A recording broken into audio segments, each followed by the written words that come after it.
would you call yourself a fan of Jordan Peterson, or do you think more so along the lines of not so happy about Jordan Peterson? What are your thoughts? You Go want to ahead, go Jeff. first, Mace, or do you want me to get it? Nah. You can Oh, no. Big Jack, Okay, go you want me to first. get it? You got it. Yeah. There's no problem. So, when it comes to psychology, I think Jordan Peterson is a brilliant doctor and has a lot of impressive and positive things to say about the subject. And I think that he is well spoken when it comes to these things. I think he has the ability to address the general public with it as well. I know that he used to have his own practice, and I've heard a little bit about that, and that he was, fairly successful in it. So I think when it comes to that side of almost everything that he touches and deals with, he's really, really, really intelligent, a great speaker, and somebody you'd want to look forward to, like towards on that. Almost everything else he talks about, he's about an average person with like a little bit more information he has access to because of like his contacts and his colleagues and stuff like that. A few other things he's learned on for sure, but a lot of the social issues that he wants to talk about, or when he gets into philosophy, not that he hasn't read a lot of philosophy, but he seems to not kind of grasp, I guess, the way that everybody else is grasping today with a lot of the social issues, especially like the trans stuff that he's got going on with his Twitter and his everything that he's done in the past couple of years, really like Bill C-16 and stuff. But Yeah, I'm on the same to page with cap you all there. that off, really, he's a really, really smart guy who talks a lot about stuff that he doesn't know, and for some reason, he brings his expertise into like different areas, and I don't think that that's pretty cool, especially Yeah. with this weird religious grifting thing that he's got going on. I'm not exactly sure how I feel about that either, but yeah. Yeah, I think I think he's got the gift of the gab. You put him on the stage, and you can't help but kind of be a little bit entrenched with what he's talking about. No matter what he's talking about, everyone. I want to listen. I don't even agree with like 80% of what he's saying, and I'm sitting there. I'm still locked on. Like yes, like he's just something about him. What about you, Mace? Are you a fan, or how familiar are you with him? Those sorts of things. If you'd asked me like 2 or 3 years ago, I would have said, yeah, I'm a massive fan of the guy. But in recent years, he's become a lot more religious, which has kind of put me off a bit. I still think he's a bloody genius, and his way with words is fantastic. I just think it's a shame he's wasting his genius on religion rather than things that aren't fairy tales. Yeah. I can't help but kinda think maybe he's playing 4D chess, and he knows his audience so well, and so he's playing up the whole religiosity thing. I can't help but think maybe Nah, there's a nah. monetary motivation. No, you don't He think so? well, I think that's wrong for two reasons. One, he's so rich now anyway. What he's not going to be motivated by money. He's got more money than he could ever hope to spend for the rest of his life. And then two, also he's always come across as a very honest guy who wears his heart on his sleeve. So that would seem kind of out of character anyway. I don't know. Is it? I have to kind of disagree a little bit. Actually, I think it's not that I find him dishonest or anything like that. It's more so that I think he's willing to use a lot of wordplay and go around the topic. He talks around topics more than talking about the topic, and I find that a little frustrating. Tonight, specifically, we're going to be talking about one of the topics that I think he does a lot with, actually, which is postmodernism. To kind of give the audience an idea of what postmodernism is just a period in philosophy.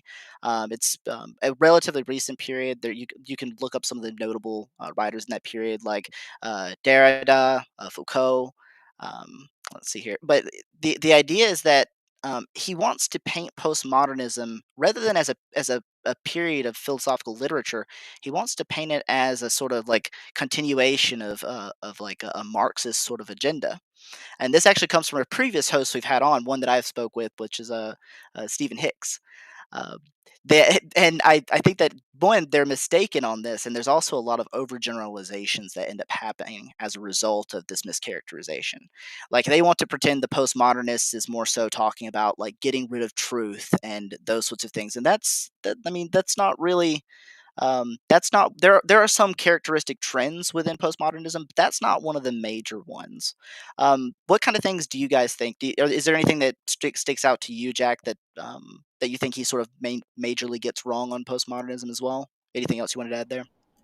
I think that, well, part of postmodernism is kind of just, it's not necessarily this, but it's like a, not a rejection of meaning, but like a different understanding of meaning than, traditionally has been like but like I hold a different kind of, like, I hold the existential nihilism to be like where I find my meaning in life and stuff like that, where like the meaning comes from. And that would be, at least nowadays, I think that would fall under now a postmodern, because I don't, like, it doesn't come from a lot of the same places that a lot of the traditionalists would have their meaning come from. And I think that he touches on that when he gets at postmodernists and or then the idea of being nihilistic as like incredibly dangerous or damaging, whereas I find, maybe in the same way that he finds comfort in what he finds gives him meaning, in the same Hmm. realm from where it comes from, in the same, it gives me just as much comfort from my meaning, if not, I can't measure,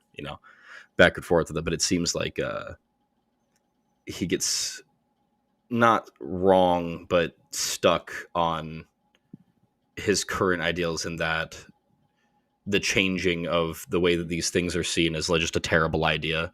And because he gets stuck so hard, and like the change has to be like so heavily tested that there's a for sure guarantee of like positivity, when that's never been the case. Change has always happened at a rapid pace, almost randomly throughout history. You mean like essentially he's pretending that this is just like an untested field, and so there's like a lot of uncertainty about it. And I Essentially, yeah. kind of see that a lot in his, particularly like in his speeches. He'll say things that give me the idea that he's mostly just saying, giving this cautionary tale about moving forward in this sort of postmodern sort of Yes. ideologies and things like that. To be charitable to him, I think he's trying to talk about something a little bit different than what we mean when we say postmodernism. Like when you and I say, postmodernism, I mean the works of the authors, the pre 2000s era, like right after the 1960s, I believe, was a big postmodern era. Foucault, those sort of writers. That's what I'm talking about. I don't think that that's what he means when he says postmodernism. I think he means more like a cultural and ideological shift. And this is being like really charitable to what he's trying to kind of get at, is that particularly in universities and those sorts of areas, a lot of students are moving away from this. It's meaning for all of us. Instead, it's meaning for each one of us. Um, and that has probably some strange repercussions. But I want to get Mace's take as well on. What are you thinking about when it comes to what he means when he says Are postmodernism? we allowed to swear? Sure, let's do it. I Oh, cuss okay. like a Actually, sailor. well, because we're on Facebook, aren't we? So, I don't think Facebook bans swearing. I'm pretty sure I cuss on Facebook a lot. So okay. Well, I don't really know fuck all about postmodernism. I don't even know what the word means, so I don't really have anything useful to add to this one. that's okay. That's okay. So you don't know anything about postmodernism. You might be shocked then to learn that it's not one singular thing, right? Like so the Jordan Peterson will treat it as though it's this nebulous term. There's a Yeah, lot I of hear him mention it all the time, but it just goes over my head. I've no clue what it is. yeah. I mean, it's kind of like think I mean, of I could run a quick little the first paragraph of Wikipedia for everybody real quick. do it. That will help. Yeah. Yeah, was it so like off of Wikipedia here, like the first paragraph when it comes into postmodernism is an intellectual stance or mode of discourse characterized by skepticism towards the grand narratives of modernism, rejection of epistemic certainty or the stability of meaning, and sensitive to the role of ideology in maintaining political power. Claims Right. to objectivity are dismissed Well, as naive realism, with attention drawn to the conditional nature of knowledge claims within particular historical, political, and cultural discourses.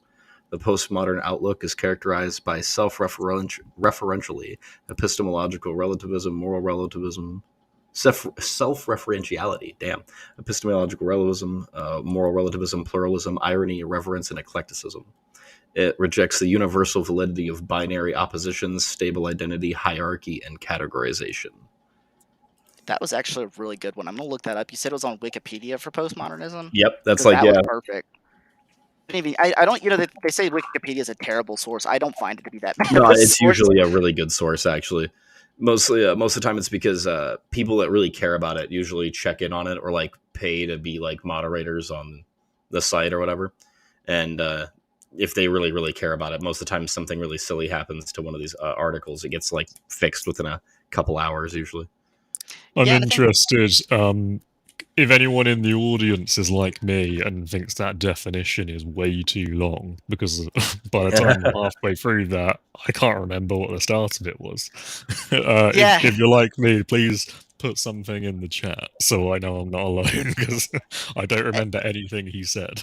The thing is that it's not really actually like one major thing, and that's one of the big problems that Jordan Peterson gets wrong, is that these are writers talking about specific topics, like, and he also sort of neglects some of the good things that this era of discourse kind of adds. So, for instance, challenging sort of the structural power, the power structures that we have in society.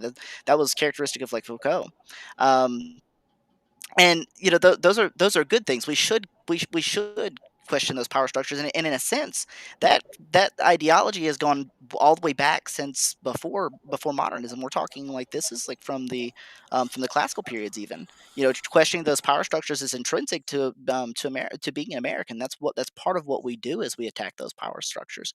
And so I understand that his worry is about losing meaning, but meaning has always been shared. Postmodernism is not the view that it's not going to be like some view about like getting rid of meaning or something like that. It's just talking about how meaning changes over time, and we can see that even within like things like our linguistic usages and things like that. All sorts of things like that. They just completely overlook.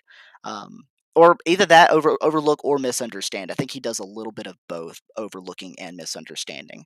Just like a misinterpretation and misrepresentation is a big issue within his views of postmodernism, as far as I can tell. Anyways, I don't know if Jack has a thought on that.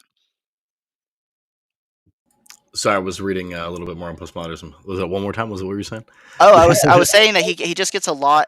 There's a misrepresentation and a misunderstanding of postmodernism that he has, Mhm. and he's mischaracterizing it. I don't think he's intending to be malicious, but it ends up being problematic even so.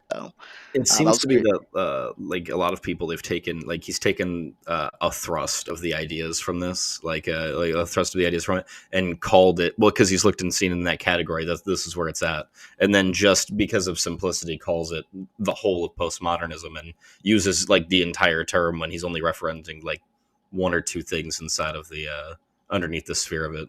I think it just makes it easier for him to say it, but I think it also kind of it's a little lazy in the sense that there's a lot and the thing that Jordan would say is throwing the baby out with the bathwater, man. Like Yeah, just yeah. he's doing the same thing with that because there's a couple of things inside of the or under the umbrella of it that don't jive with him or gel with him.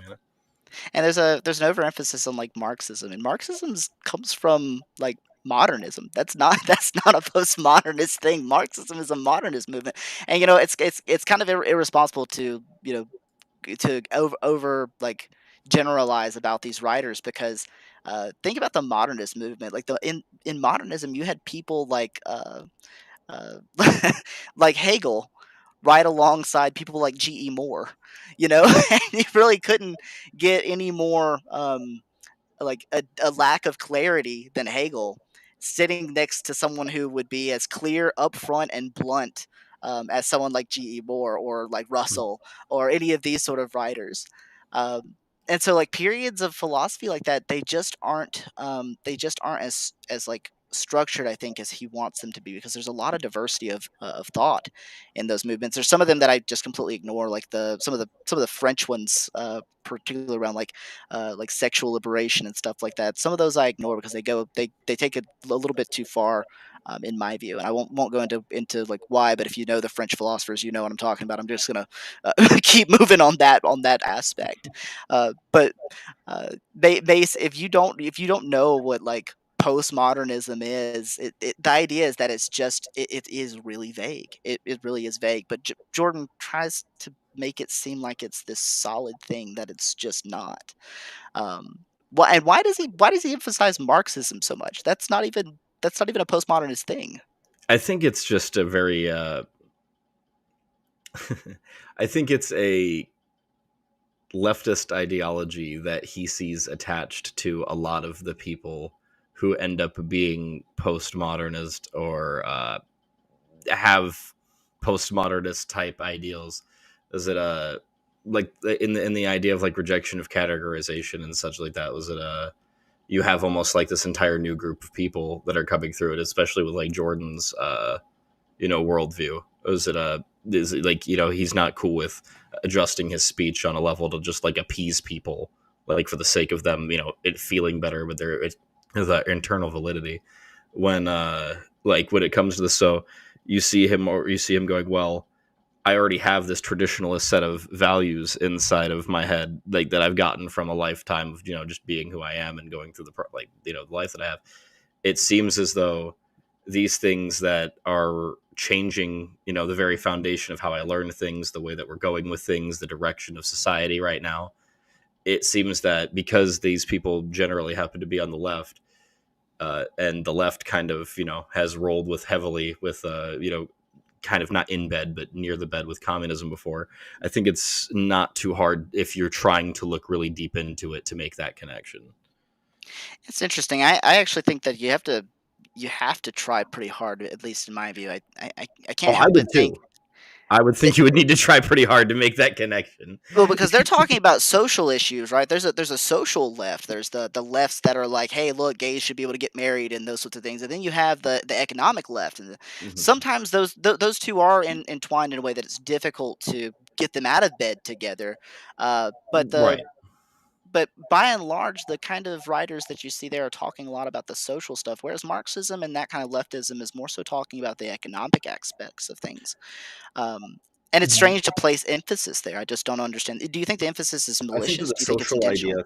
throughout college right now, the social idea throughout college is leading people to want to socially be these things without learning about the economic side of them. And therefore, more people are moving along and saying that they're okay with Marxist ideas without actually having learned like like essentially like the math behind it and like the reality behind it. They just hear the social bit of it. People say, oh, this is how things ought to be and this is where things should be. And they go, yeah, that makes sense.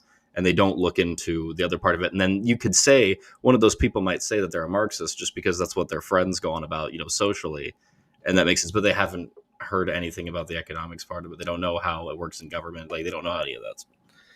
It's a fair point, and I think one thing that I did learn in college. I remember we had an economics class where we're talking about how, you know, I went to a bit of a mixed college when it comes uh, to like the views and stuff, and so we had this discussion about how um, socialism kind of came in to sort of prop up and save capitalism. Like a lot of people overlook that aspect, where it sounds scary to talk about these sort of social programs, but think about like Social Security. Those programs are there to reinforce and help capitalism. Other things like unemployment insurance, and things like that. That's a socialistic program in a lot of people's views. And these things were necessary. And there's also like the way in which the government takes the time to bolster companies and things like that, so that if they fail, tons and tons of people aren't out of work. So we don't go through those massive booms and busts that capitalism produces. Not to say capitalism is like a bad system or something like that. It's just more that it's on its own. It needs another leg to stand on. Like there's other components that have to be mixed in there. And so you can think of our system as a social capitalist program, like the way that our system is set up now, anyways. It's like people would say it's like a free market capitalist with a focus on social safety nets. Yeah, yeah. Like somebody goes way out of their way to like make sure we've got all of our bases covered right here. do you think he- do you think any of JP's worries are actually valid? Like, is he right to be afraid for like our future and when it comes to meaning, or is he just way off base? Well, I'm kind of a rough person to ask from that. I like meaning is very, very, very, very different for me, I guess, than your average person. But if I were to try and view it from, I don't think that I think that if people come to from this is very much speaking from my perspective. I think if people come to realize that religion is just not there, it's not the right avenue for going along things, that the breakdown of the meaning that religion gives you is going to go away, and that for people that don't have time to think or critically think or weigh all of these things out in their head are going to have an incredibly rough time in life if the system that gives them that instant ability to do that goes away. And I think that that's what Jordan's worried about, is that the basically the happy pill for the masses might not be as effective anymore if postmodernism continues. But I think that he underestimates the human ability to adapt and survive and shift with the times when this comes. I do think it would throw a lot of people for a loop for a long time, especially if they weren't even thinking about the fact that it could be incorrect or wrong or at all. It would definitely cause some problems socially and interpolitically for like a long time. I think Mace's take is could be interesting on the religious aspect because, like, but I think everyone here is an atheist, as far as I can tell. I'm pretty sure that most everyone sitting here, I'm an atheist myself. I know Mace's shows have been largely atheistic, and so Jordan Peterson's take on religiosity. The one thing I will say is that um, there are studies that show that people who are theistic tend to be happier. So, Mace, do you think, by any chance, you have anything to weigh in on on that issue, like when it comes to Jordan Peterson and religiosity? Do you think that he's right to have that worry? Maybe the people are going to be really unhappy, or what are your thoughts? I totally understand why he's gone down that road. I actually feel sorry for him because, and I'm not going to name names because none of this is confirmed. I don't want to start rumors about specific people, but I think there is a person or perhaps multiple people in his private life who have been manipulating him and taking advantage of the fact that he's had severe depression to make him more religious than he otherwise would have been. Because if you watch his videos from like 2016, he seems like an atheist, Yeah, and then suddenly he just goes cold, like disappears from the internet for a few years, and now suddenly he's found Jesus. It's like, yeah, it looks a bit suspicious to me. and him tearing up when it came to like the Jesus con. I don't know if you guys saw Yeah, the video of him tearing up. he wouldn't have done that back in 2015 and 16. For sure, and there is kind of like a strange predatory nature that sometimes I think religious things have, like religious people have on those kind of things. They'll say, "Oh, turn to God and let God take care of it," and those sorts of things. Well, It And might not be predatory. It it might has just be. maybe the wrong word. I think I think it's a little predatory, personally. But It no, I might think it's a it little might just predatory too. be that someone or some people in his life genuinely think that their religion is true and they want to save his soul. I Still wouldn't say predatory. that's how's that predatory? What are you trying to say? Because it, they're it's taking, like you said, it's they're well taking advantage intended of him at a time where predation. he's low. It's well intended predation. Yeah, like you take. Surely Hold predation on, hold on. requires bad If I intentions. give you a magical pill that said this, hey, this answers all of your questions, and I know you're real sad right now, but this gives you all the relief that you could possibly need, and it comes with a built-in support group of people who will just acknowledge what you say and say yes to everything you say, as long as you say because of God after it. It's a very enticing like pillow, like to land on after you go through something incredibly harsh, and it's really easy to try to get somebody into your little cult there when you go, well, I know you're really sad about it, but God's gonna take care of everything, and you're like, really? And they're like, really? And you're like, really? And they're like, really? And you're like, okay. Okay. Well, if you think it's predatory then to try and help someone with religion, surely you must also say that it's predatory to help someone in non-religious ways. Like, surely any help group is predatory by that logic. I don't know. I think I disagree. most health groups don't, but like most groups don't have anything to gain from it, but religious groups do. There's quite a bit to gain from it, right? Like if they can get you into their congregation, think of the kind of benefits you could have if you had Jordan Peterson join your Christian congregation. Like I can only imagine what sort of cool benefits that could give you. you Oh know? man, yeah, you'd have a podcast, TV show, dedicated thing. Your town would explode in like tourism. People would come all over the place just to be there for live shows. Like Tourism. just him existing in that place would change like the economy of the area. Like, But it seems like he's not really pointing to like some sort of metaphysical, like singular God or something like that. In anything that I've seen him talk about, it all seemed more metaphorical, more storytelling, and I can see that being like non-predatory and very comforting. Like some people do find those sorts of things to be just a way to comfort ourselves. Like maybe prayer is a way of introspection from this view or something like that. So I don't find that to be much of an issue. The reason I said it was predatory though was because I was thinking at the beginning I sort of blamed him and maybe he was being greedy or maybe he was being malicious. But then it like well I could have been victim blaming, right? Like I could have been like calling out Jordan Peterson when he's really the one getting used. And so I wanted to. Yeah, I think he's the victim there. He's being used. And Mace didn't call me out on victim blaming. Look at you, Mace. Okay, Well, so we can. I Oh, go don't ahead. know. That's literally just well, me being used is speculating. that's I'm why not a Jordan it's Peterson predatory. The being expert, used part so lends sorry. itself to it being a predatory thing. Say That's that again. what's up. I didn't catch what you Oh, said. so Yeah, the we like didn't catch you, Jack. the use part, the part where you're like, well, they're they're using Jordan or whatever like that, or Jordan's being used. That's the predatory part of it. That's the bit of it that becomes predatory. Is Well, that I was using Tart's language there. I mean, Yeah. he could be oh, being okay. So you were used, just or he okay. could be being saved. Some people might call. It might be the same thing, but one person calls it used while another calls it saved. Who knows? I I don't know what. I don't find being led closer to or led further away from what I consider truth to be safe. But that's neither here nor there. But they think it is true. And they're probably very likely not saying with 100% certainty because I don't rock with that. But there's a really good chance that that's not the case. Yeah, I tend to agree. I think Sure, that. but we're talking about people who have been brainwashed, so Mhm. they believe this stuff. Sorry, I interrupted Tart there. It's okay. I was just gonna say that Jordan's views on truth by and large are funny enough, it's his version of truth reminds me more of the postmodernist views of like getting rid of normal truth, right? Like the kind of truth that you and I would be talking about when we say whether or not God exists and it is true. I mean like a correspondence sense. So like is it actually this being and then that being is exists in reality and there's something that I'm pointing to when I say God.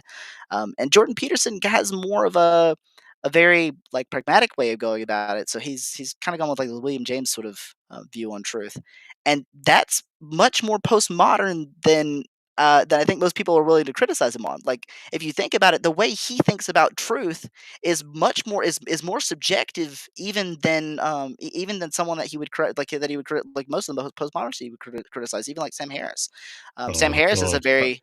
his strange alliance with Islam has really got my gears grinding. Every time I see him doing a video where he's like, "Yeah, we Christians and Muslims, we're like this. We believe the same thing." It's like, yeah, makes me feel sick because it's like Yeah. so fake. He's trying so hard to try and build a bridge between those two religions that has no right to be there.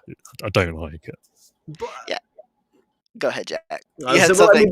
there is a bridge. I mean, it's already No, there. And, yeah, no, there no, is. And Jordan's they just don't. kind of Those like two religions have Jordan's just trying to always been at war with turn each the other. lanterns back on and relight the torches and be like, "See how close we are, guys! Look at the bridge." But Nobody they're cares not. about the bridge. They're not. Nobody wants the bridge to be there except for very few people anymore. And Those that's religions have why been at it's war with each other for that's why hundreds of I'm years. saying Christianity is older than Islam, and so is that's much true. more modern. It's had more time to develop and adapt to modern values. Islam is still in the Middle Ages in terms of its values. It's completely incompatible with Western culture. That's Christians pretty much in the Western world are basically not even Christians anymore. They ignore like 90% of the Bible. but you Right, wouldn't but they get Muslims ignoring 90% of the Quran. They're I agree with that, but I'm not completely talking about a bridge that exists that they should socially. not be allied at all. Allied, no, but there is a bridge between. Well, I mean, they're even then they need not be enemies if they even if they need not be allied either. If there is a bridge that exists between all of the Abrahamic religions, like intrinsically. That's just how it goes. Uh, No, that's no, just how it goes. There's just, that bridge no. exists like within the stories of even the books of their religion.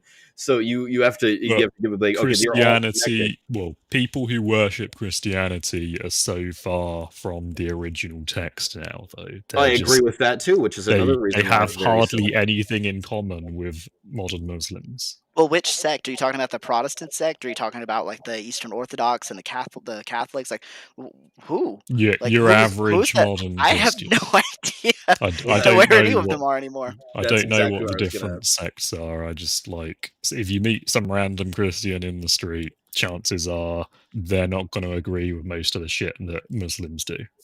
Well, Mace, you would say though that there's a lot of the same criticisms. Well, at least I would say this, and I'm curious if you would. I have a lot of the same criticisms of Islam that I have of Christianity. So there's a lot of the of views and things like that that I think are problematic. So their expression is definitely different. Like I think that Islam is more open about expressing these views. And if you talk to a Christian, like for instance, I'm gay. I've had conversations with hundreds of Christians, and every time they'll do the same take, right? They'll say something like, "Oh, our church is different," you know. "Oh no, God still loves you." Well, sure, Muslims will throw me off of the rooftop in certain countries, or they'll bury me alive in other countries. Just depend. Or in some countries, I just go to jail, right? Like it just depends on where you are for how Muslims respond. But it seems like a lot of Christians respond in this very strange way. But at the core of it, the actual like the meat of the view is going to be anti-gay, right? And that's a major criticism I have of these views is how they Hmm. are against these sorts of It's things. anti-gay on paper, but in practice, all of them are cherry picking those parts out. Fair. I mean, it's a fair point. They are cherry picking that. Like I think even biblical texts don't have a whole lot about. Like if you look at the Bible, there's like what 6 passages or something like that that people will say sort of somewhat align with there being like something against gay people, and most of them were translated very differently for like I don't know 1,000 years or so, and then you move up into the modern era, and now there's all these passages that are like explicitly gays are not going to heaven, and it's like, well, that wasn't translated that way. I don't know, like a couple hundred years ago. Um, We but so had a I mean, on comment. paper, yeah. We had a comment saying atheism is a theistic position that can be as dogmatic as any other religious position. What do you say to that? I don't know. There's just not really like a unified anything about atheists. Like both you guys were atheists, and look at you fighting over a very simple like religious dispute about Islam and Christianity and whether or not there's a bridge between it. Like you guys went to town, right? Like so, there's no unifying underlying. It's just either something like I don't believe in God or something So like you that. think that's a really strange sort of doublespeak? Yeah, Atheism is a theistic position. Like that's an oxymoron. It doesn't make any sense. yeah. It's Just just an outright linguistically. contradiction. It's like not being a theist is a theistic position. It's like, well, I mean, you might say that, maybe some atheists practice certain things religiously, like I'd call it podcasts, or a I don't know. I'd call it a lack of a theist position, like specifically, like here are all of these theistic positions you can have on whether like all of these gods. It's like, well, what do you think? Like, it's I don't think, I don't believe in it. Yeah. I don't believe in it. No, I don't think. I'm just like, Yeah, I don't think. When it comes to this specific topic, I'm like, no. Was it the lack of belief in it? I guess could be a position, but how can you make a lack of belief in something dogmatic? How do you take something that is just a lack of believing in one particular thing or several particular things in one category?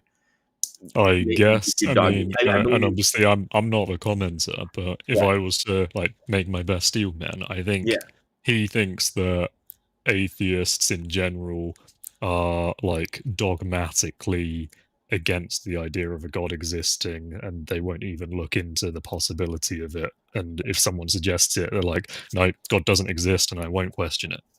I mean, most atheists are coming out of a theistic, world and theistic worldview, at least in America. I know that might not be the case in Europe, where beautiful voices like Mace's come from, but at least in America, most of us are coming out of religious households. I grew up in a religious household myself, so would be strange if I was just like dogmatically against it, considering I believed it at one point. And then over time, I actually said, but the way that I ended up in the camp of atheism was I set out to prove that God existed to some of my atheist friends, and then I was like, oh.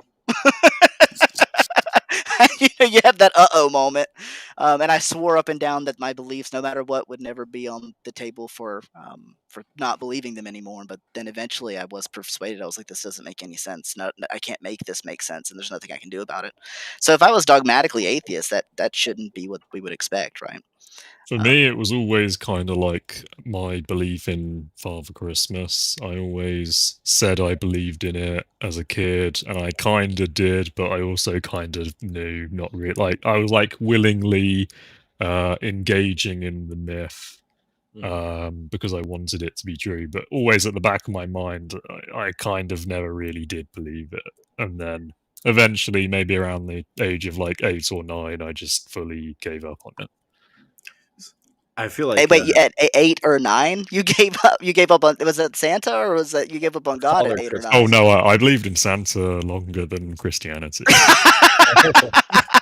Well, hold on a minute. Presents were actually showing up at his house. Like, Yeah, he had Yeah. evidence. he That was did funny. a That good is. job, and presents actually showed up. Like that's a pretty, as a child, it's a pretty 1-to-1 correlation. With a limited worldview. You know what I mean? You're like, I was good all year. Presents. Yeah, All right. That there's makes sense to Santa. me.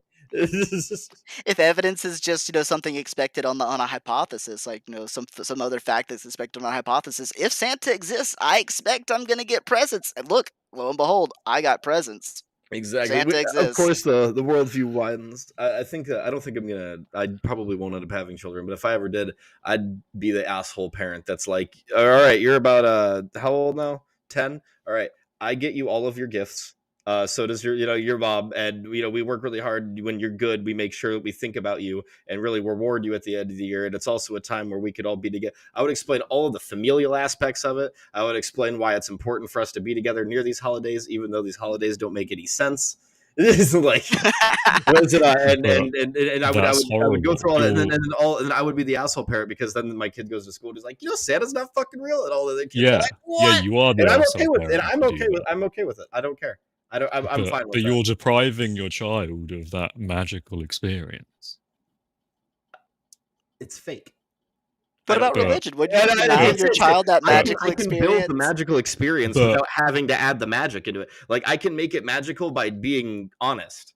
I don't have to. it's I don't have to be magical with literal make believe and magic. I can be so like, I can make it something exciting to like do and fun to do that doesn't have to deal with all of these myths and this bullshit. but all the other kids get to enjoy this fun Do my experience, kids still get presents? which by the way is Are they completely still harmless, participating in the things at school? and by the way, they will grow out of it naturally without you helping them. Okay, harmless and temporary. What's the problem with it? It's I fun. don't I do know. want to take. Some kids think about it till they're like 15 and shit like that. I'm not willing to let that even be a possibility. It's So I so can't you believe have we an ended up issue on with Santa them. somehow. Like this Why do is. you care if they grow out of it at 15? They're still a child. That's a very, very rough time. If your brain can't work out that Santa's probably not real by the time that you're 15 years old, I think Well, I would have it's probably not. noticed some sort of learning disorder at that point, It's at not. least in No, my mind. it's not going to be like a light switch. Like one day they suddenly just don't believe. It's over years. Their belief is going to get weaker and weaker. It's going to be a Mm, gradual thing.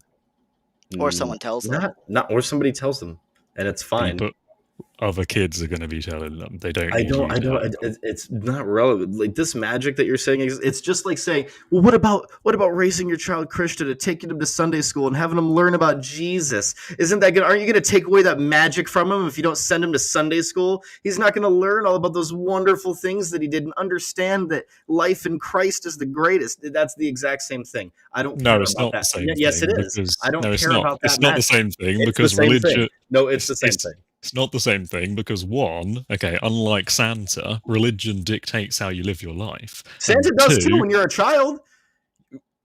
Yes, he does. When you're naughty, you don't get presents.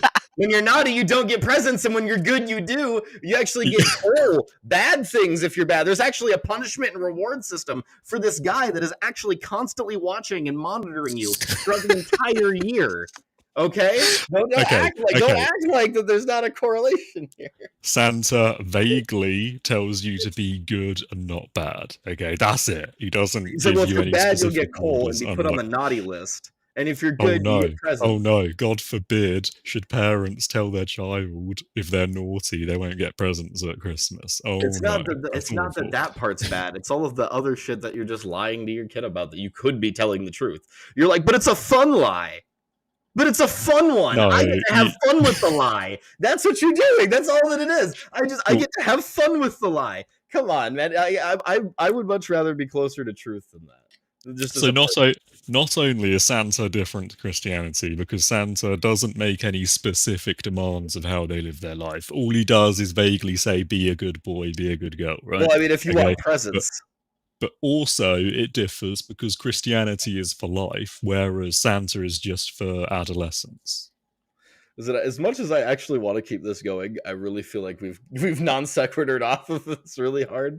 So I want to keep this going. I want to keep it going, but I also feel like we're falling really hard off. We're way away from the topic. I was trying to interrupt and politely say, "Hey, let's go ahead and take a second. I'm gonna make a couple announcements, and then we'll move to the other topic because how do we get from Jordan Peterson and postmodernism to Santa? How did you guys do this? I don't know. It was I'm so glad I brought you guys on though. That's fantastic. So, a couple announcements again tomorrow at 1 Pacific Standard Time. Masha and I are going to have on a guest. Please do join us if you're interested in calling in or having any sort of interactions with the Pangburn broadcasters. You can download Discord, join the Discord channel that is the Pangburn Universe, and you can call in and have a conversation with us. You can also chat on any of the platforms you're watching from. We're streaming onto Facebook, YouTube, and Rumble. On to our next segment, though. I want to cover the recent news that happened just today. I know you guys may not have been paying attention to it. I think almost no one was, and that's what strikes me as strange, is that no one's paying attention to it, and now there's memes of it everywhere.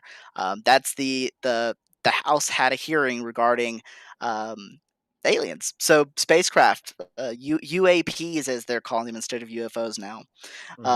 What are your guys' thoughts? I want to start off with kind of gauging the room. Do you guys think there are aliens, or what do you think they're not aliens? Wait. Can go first, what does UAP mean? Unidentified aerial phenomena. Oh god, that's so stupid. It's so garbage. Just call it a UFO. UFO is way cooler. Yeah, it just sounds cooler. But there's a stigma that's attached to the term UFO, and so they decided to change it into UAP. But UFO is better because you know what you're talking about, specifically something flying, right? Unidentified, was it aerial phenomena? So it can be anything. It doesn't have to be a spacecraft. That could mean the Northern Lights. That's bullshit. Literally good. You're not Sparrow wrong. did a couple barrel turns, and we thought it was tight. The Sparrow did a couple of barrel turns. It was unidentified. We'd never seen it before. We have to identify it. So the House had a hearing regarding it because this essentially one of the high-ranking intelligence officers came out and more or less said that the government is aware that we do, in fact, have visitors that are not of non-human origin. He was very careful not to say alien. Instead, he said non-human origin, and that we in fact actually have bodies of these beings. Sorry, I zoned out there. We have what of non-human origin? We have visitors of non-human origin. They're like we don't know if they're Visitors. alien. Yeah, visitors of some kind, and that the U.S. government is aware of it, and that they've been essentially covering it up. And that was kind of what he was going over. And he said that we even have bodies of these beings. How much are we stretching the definition of visitors here? Like, We don't know what they are. We know they're not human, is what he's saying. That's it. okay, They could be if a from lady, they could be other dimension. They could be humans from the future coming back into the past, and they've evolved into a new species. Or it could be if a ladybird from another country gets carried over here in a cargo ship and ends up in my house somehow, does that count as a non-human visitor? Maybe, but I don't think that that's what he means. I mean, yeah, So he's specifically claiming that extraterrestrial life is now here on Earth. like I said, he didn't make that exact statement. He said he was leaving it up to the scientific community to determine their point of origin. All he knows is one, they're not human. Two, their technology is much better than ours, and three, we have bodies. That those are the big points that So, he's making. so they're dead. Yeah, they were dead. Yeah, the one. Well, Well, it's not. some of them It's not some of them really. are It's dead. not really a We visitor if it's a corpse. well, I mean, corpses can visit. I don't see why a corpse couldn't visit. I could I visit a wouldn't corpse. call a corpse a visitor. And now I have a new mission in life. If I die, I'm gonna send my corpse to Mace. So just to prove him wrong, to pay a Yeah, visit. okay. If your corpse turns up on my doorstep, I'm not going to be like, guys, we've got a visitor. No, that's because they're going to be sorely disappointed when they come to the door and see, we don't actually have a visitor, do we? Yeah, well, I mean, Mace, you're being pedantic. Yeah, I was So gonna say I hate to be this is extra being pedantic for very the fun of it. pedantic. Yeah. The I'm just curious. Do you guys actually think there are extraterrestrial life? What are your thoughts? Aliens, either or. Let's start with Mace, since Mace doesn't believe in visitors. I didn't say that. I just Kidding, I'm kidding. I find his usage of language very annoying. I'd like him to be more specific because when they're vague like that, it makes me think, okay, they're not being specific because they want people like myself to get really excited and then disappointed later on when it turns out, oh no, we had this obscure meaning of the word. We actually meant some bacteria arrived on an asteroid once. I'm not too excited about that. Um, He did call them biologicals. He didn't call them bodies, and I noticed that too, that he said biologicals. so they could So be microbes. I don't know. I don't know. And he a lot of the conversation, if you watch the hearing, which I watched a large portion of it this morning because it came showed up immediately on my feed to um, they spent a lot of time blustering. It was a lot of like I don't know if you've ever listened to like anything that happens in Congress. It's always just a lot of bloviating, blustering. They're not saying anything interesting, and they're all saying, we need more transparency. And it's like, come on, guys, you guys are the ones who passed laws that let for there not to be transparency. Although there is a good point to be made about, like people in Congress don't have access to some of this information, and it's supposed to be the case that Congress is the one making the law of the land. It's supposed to be ruled by the people. The government, that's the part of the government that we elect and put into place, and the military is supposed to be working for them, not the other way around. But when it comes to these sorts of like inquiries, it seems that it's the other way around. It seems like the military is the one calling the shots, like kind of barring them from being able to see certain kinds of information, which I'm empathetic to. It's not that I don't see the point behind it. It's that um, if we're hiding this, we need a really, really, really good reason to hide it. And I don't see a really good reason to hide it. Why would we hide if there were aliens? What would be the motivation? Why would we do that?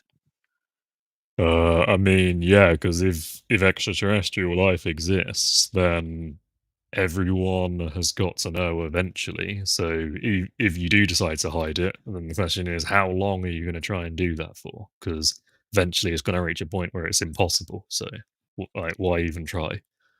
Well, I mean, according to him, we've been hiding it since the 1930s. We were aware of it since the 1930s. So Well, they're on a apparently galactic super successful. scale, what is that? That's like not even 100 years ago. Yeah, A yeah. 100 years is nothing on a galactic scale. Eventually, everyone in the human race is going to know. And we all remember I don't know if you guys saw the incidents where the military was having like a large number of encounters with these sort of um, crafts that they couldn't explain how these crafts even operated. Like they had no there was no thermal exhaust, and there's no kind of propulsion system that we're aware of on Earth that has Hmm. zero thermal exhaust that can go those kind of speeds. Like there's just not one that can do that. Did they Um, supply pictures? yeah, there were images, but these are from the last hearing. So there was a hearing, I think it was last year, might have been the year before. What should I Um, type in to find them? you can type in UAPs, maybe from the hearing. One of them is shaped like a pill, like a little, like a, it's about like looks like that. It's a small picture, and then the one that they don't have a picture of that they get a lot of reports of, apparently is a cube inside of um, a translucent sphere where the edges of the cube touch the sphere. Um, Those are the ones that I'd Sorry, never seen any pictures of anything like that. So Google Images isn't showing me anything. I can try to find them for you. I probably should have found them beforehand, but I figured everybody would know about these. So UAP, uh, Tic Tac. I've seen the pill one before. Yeah, this was a little while back, but it just literally looked like a Tic Tac, and there's one that's like a really unclear version of it where it's like black and white, and they're using the sensor to detect it. Yeah, it's And there's grainy. one where the guy literally the according to him, and he's one of the ones that was at today's hearing, he said that it seemed like the craft, whatever, so it did something to knock out all of their sensors, but he had a camera inside the jet with him, and he took a picture of it from inside the jet. I'll try to find that one because that one's honestly the best. The best picture is taken by the guy from inside the jet. Sorry, Um, so this is a recent visitation. it's a the visitations have happened over a course of several years, so this is going Like all the way back to, like, multiple one of the ones. times. Yeah, multiple times. This is not 1 So, or so 2, this is a lot of they're them. they're Yeah. claiming that multiple different extraterrestrial organisms have arrived on Earth on completely unrelated occasions. At minimum that they have, that we have, had encounters with different craft, right? So, like, we don't know if they're different species or anything like that, we don't necessarily know that. I And have a they picture of the came one that I'm here thinking with of. wireless communication technologies. I would imagine maybe. I mean, we don't know that. I don't think there's a way we Well, could know that. if they're able to interfere with our computers, then that is wireless communication because they're communicating with the computers, surely. Or was it an EMP? Here, You I'm gonna can share my you can screen, do I'll it with show you a the you can do it image. wirelessly through like a scrambler, or you could hit it with like an EMP. Like we have the technology to But do. but if it's an EMP, wouldn't that shut down the Yeah, so plane it's as most well? likely it's just most likely a scrambler that's really advanced or something. And If it's and actually an alien, does a scrambler have to communicate with the other I think it just computers? interrupts signals. I don't think it communicates with anything. Are you able Oh, to see my screen, guys, by any chance? I no. shared my screen. You can't see it? Okay, I think the audience can see it. This is if you're able to see it in the audience, No, this is the I'm in the image of. audience as well. There's oh, I can see it now. Okay. Okay, so Yeah, it'll know. this is the image taken by the fighter pilot that gave his testimony today, and this is the Tic Tac shape object that he allegedly saw. These are the less clear ones. Why are these images always so shit? Well, in this instance, it's because it was taken while both objects are in extreme motion. He's in a fighter jet. So this is Why didn't usually. they take a picture after it landed? Well, I just explained one. It It didn't didn't land. land. Where did it go? It They dipped. don't know. It It disappeared. I left. think. It They don't left so know. fast that they couldn't keep up with it. Exactly. Really? Come on, don't give me that Well, bollocks. That's what I they mean, say. these are fighter pilots. Probably some of the most credible individuals in our military are fighter pilots. These are, and it's not just 1 or 2 pilots reporting this. It's a large number of pilots that are reporting these kind of incidents. Well, I'm Um, sorry, as much as I would love it to be extraterrestrial life, if we just saw an unidentified flying object and then it disappeared, we have no idea where it went or what it was, and we can't even see clear images of it, why the fuck would you jump to extraterrestrial lives where there are so many terrestrial explanations that would be more likely? well, according to this intelligence officer, those have been exhausted. So Yeah, this is not Exhausted. something. What? Yes, So it couldn't have just been a drone? exactly. No, it couldn't. no, There's no technology on the planet that could do what it did. So, yeah. according to the fighter pilots, one, it went from no motion into full keeping up with the aircraft, with the fighter jet, from 0 to, I don't know how fast fighter jets go, in an instant, and then outran the jet and disappeared. We and And the thermal how imaging were the showed no exhaust, no heat exhaust. There's how were no these speeds object. recorded? They said it was based on pacing. So like they're next to Pacing. it. So Yeah, pacing. They're based moving at on Mach human eyeball. whatever the They're hell, and this thing So, outpaced so, them. so you're telling me a human just looked at it from a distance and goes, And "Oh there were yeah, that 3 went from ships. stationary to really fast," and we have no machines to confirm this. Wrong. No, Mace. No, No, no, there no. What they're were. There saying were is that 3 ships in the area as yeah. well that also confirmed. So some of the So, sensors so didn't this work. It was seemed it so, knocked out so some of this the sensors of the so jet and other ships, but 3 of the okay, but ships did detect were it. were the speeds of the object actually recorded by a speedometer of some sort, As far or as is I know, this just yes, but I don't humans think that looking at it? information's released. I don't think the information, because not all the information is released, and a lot of the stuff is like it's still they're playing the it's classified thing. But the Well, reason that I'd want to see the speedometer reports myself before I rule out the possibility Oh, of I a mean, drone. go get the classification for that. Like I told you were gonna be interesting on this topic. You were gonna be like the one being all Mr. Skeptical. But I'm kind of just shitting all over it. That's not very I don't interesting. know. I don't know if that's what you're doing. I think you're just calling into question some things similar to what Congress did. But today, what made it interesting was that it was a high-ranking intelligence officer that was saying that was sort of saying there's lots of these reports that are coming in, and that we have biologicals. That was the big revelation, is that it's not just the fighter pilots reporting like some sort of um, like some sort of just a personal report. It was also that he's conglomerated those and come to the conclusion that there are certain individuals that are hiding this information, and he's provided those names, their titles, their ranks to Congress.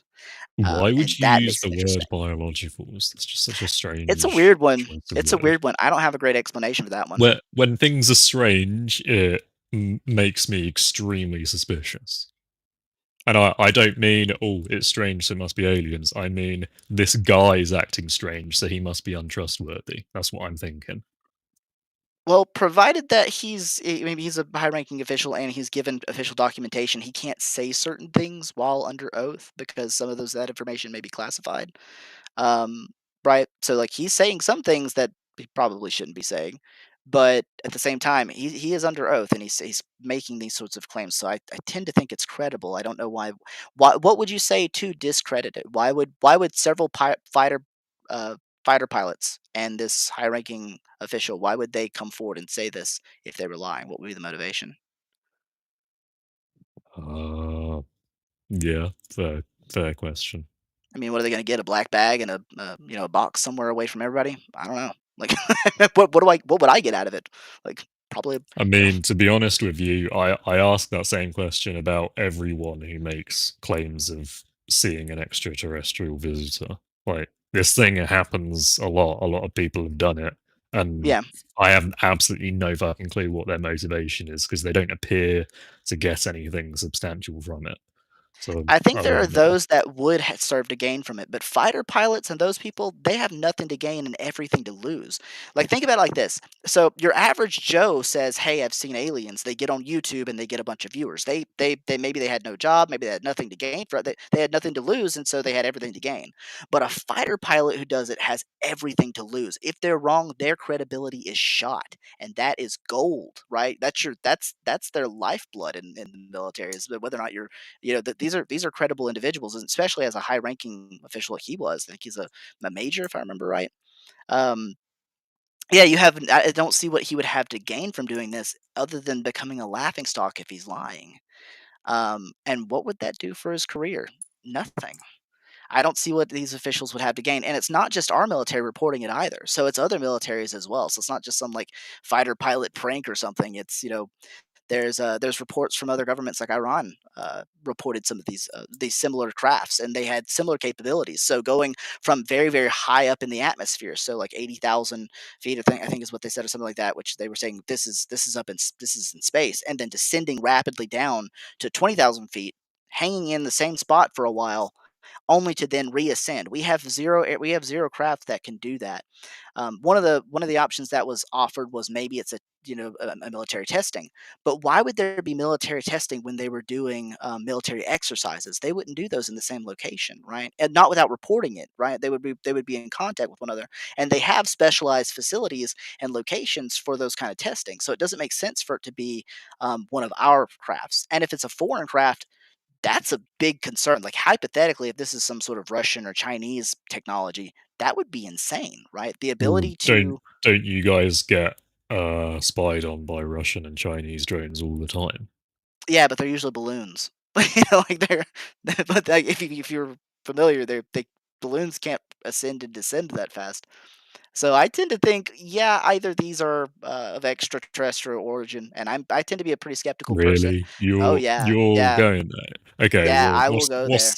we've talked about the motivation for people here lying about it. What's the Mhm. motivation for the extraterrestrials actually doing it?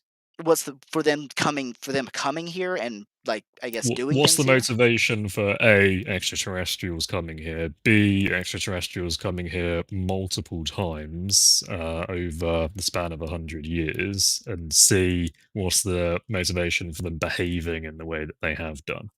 I'm not really sure, and I don't know if I would need to know their motivation behind it, right? Like, I don't know. Maybe they could be studying us. They could be that they're gathering information. They might find there's a resource on or near our planet that they're interested in.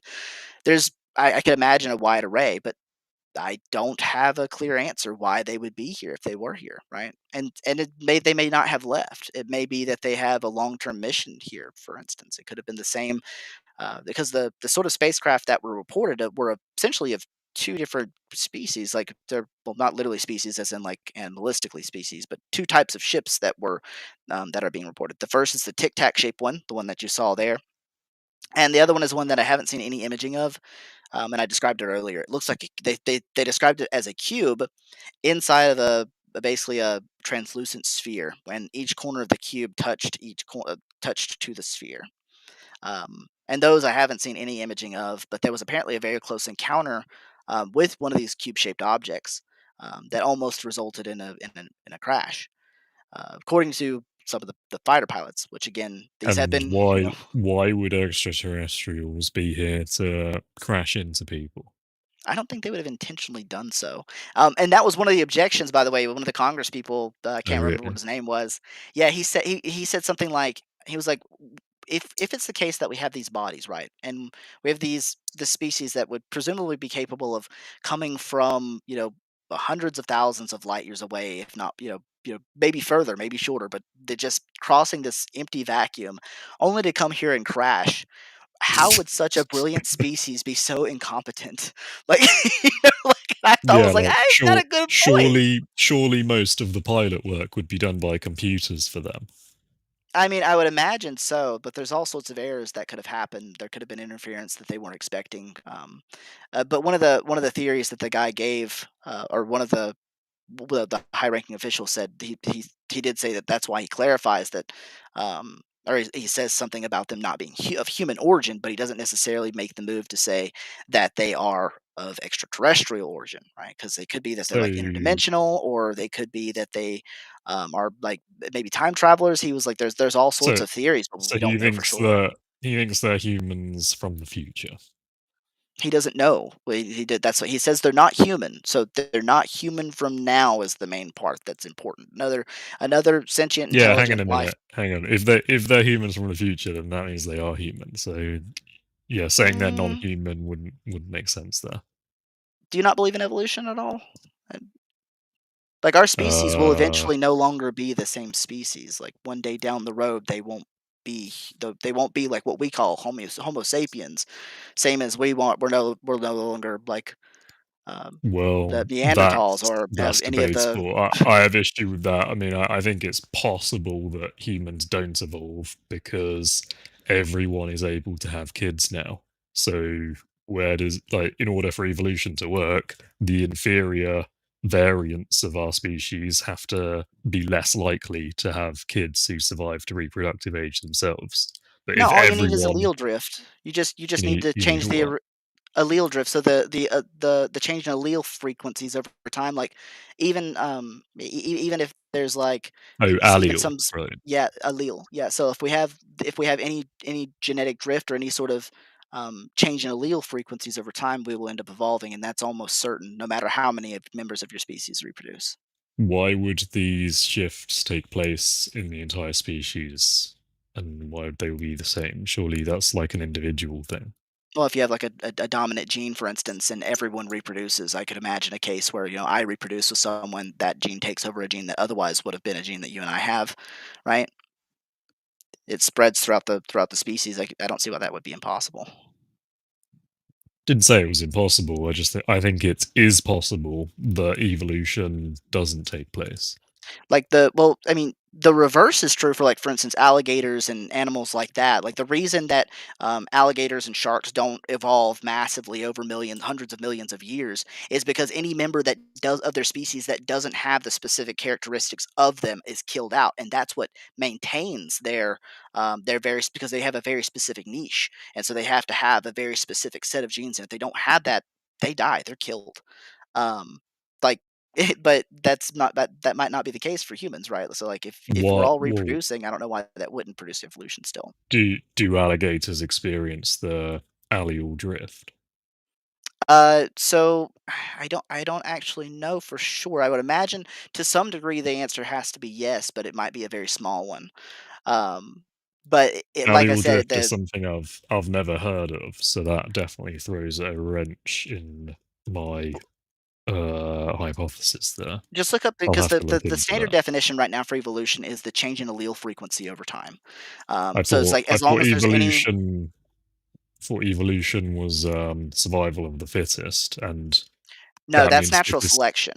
Natural sorry, yeah, selection is the mechanism by which I thought evolution was natural selection plus sexual selection. no. So evolution is just the change in allele frequencies over time. Natural selection is the way in which that happens. So usually, what happens is there's sort of some kind of there's like a pressures from the environment on members of a species, and so those who have the things that allow them to survive, they survive, and the ones who don't die. Some of that drift will be beneficial. Some of it will be not beneficial. Most of the time, it's not beneficial until you die out. But there's still going to be over time. There's going to be changes to the general population, and I can give you some specific examples right now that are happening. Like for instance, male pattern baldness used to not be a very like common thing. Now it's becoming more and more frequent. So we've seen a rise in male pattern baldness. So we're losing our hair. The genes that produce our hair are going away. Other sorts of genes are also endangered, like green eyes. Green eyes it's a recessive gene, and so over time those will go away. There's also things like, for instance, the mixing of different skin colors and things like that that contribute. So there's lots and lots of different ways that our genes even now are over time, even with all of us, even with such a large number of us surviving to reproduce, are still we're still changing. According to Wikipedia, allele drift causes a reduction in where is I it? may be misusing the term. It's been a long time since I took a biology course. I was actually a biology major for a little while, Cau- and then causes I a re- got away from that. it causes a reduction in the genetic diversity of a species. Maybe I'm looking at the So wrong one so they then. all become more the same, more uniform. Oh, it might be thinking, well, genetic drift, I think it's the same thing. Let's see here. Genetic drift, allelic drift, or the weight effect is the change in the frequency of existing gene variation in a population due to random chance. No, this is it. It's genetic drift. Yeah. So it causes a change in the frequency. So it can be either the case that they're becoming more similar or more divergent. Like it's just a change in the frequency. Right. So if it does go in the direction of more uniformity, then that would mean we don't evolve, at least in any meaningful way. Potentially, like, if we were to, but that would there would have to be specific pressures that would be getting rid of members of the species that had the kinds of frequencies that were not beneficial, right? So, like, if it's the case that we're all reproducing, even the ones who, say, for instance, some kind of like a genetic anomaly happens, right? So, I have a child. Lit- There's a or- genetic anomaly, and we yeah, have the pretty much technology. everyone is reproducing, even people who, like, 1,000 years ago would not have been able to do so. Yeah, yeah. So, Heck, like, even people who are infertile are able to reproduce now. yeah, there are some impressive things that we can do. But if, say, for instance, I have a kid, the kid has some sort of a genetic disorder, and normally that kid would not would be pulled out of the gene pool via natural selection. They would die off most likely. But under the conditions we have in this hypothetical, the kid survives, they're allowed to, they're able to live and continue. They end up reproducing, right? So now that genetic error is going to be now filtered out into the population. Their kids can potentially have it, and those kids also may reproduce, right?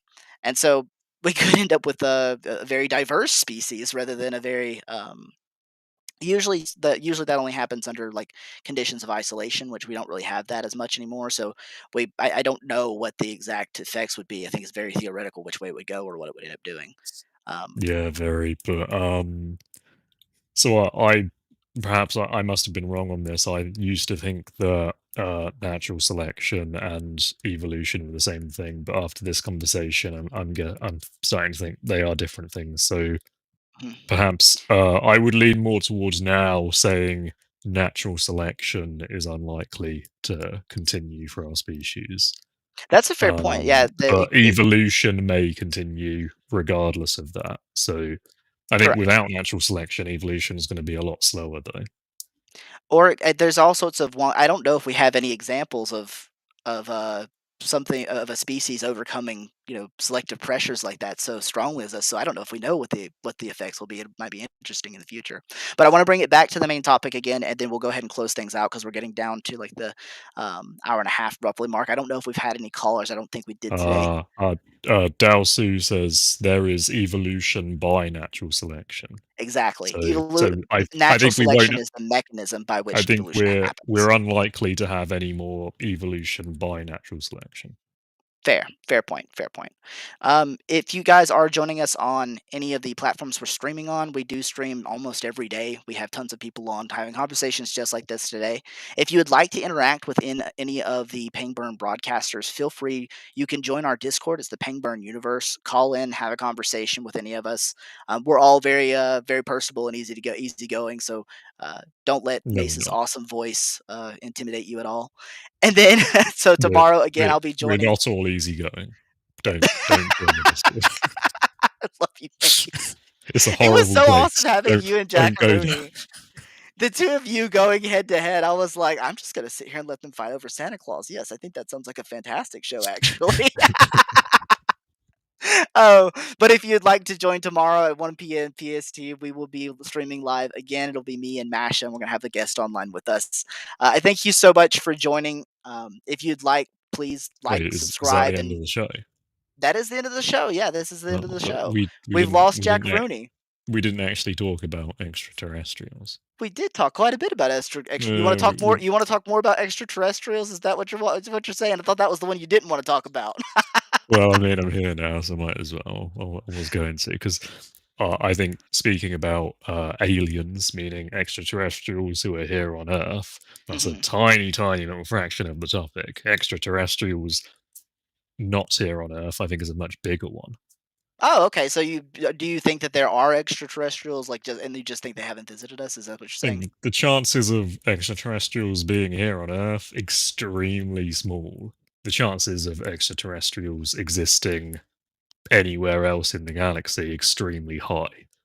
Okay, yeah, no, I mean, it's a fair point. I do think that it's very likely that they do exist in the universe. I think that the probability is approaching 100%, right? Like, like I would find it Yeah, highly improbable that they wouldn't exist. But we're not really sure what the conditions are that allow for the evolution of life. Like the once life develops, like we don't know what those exact conditions are.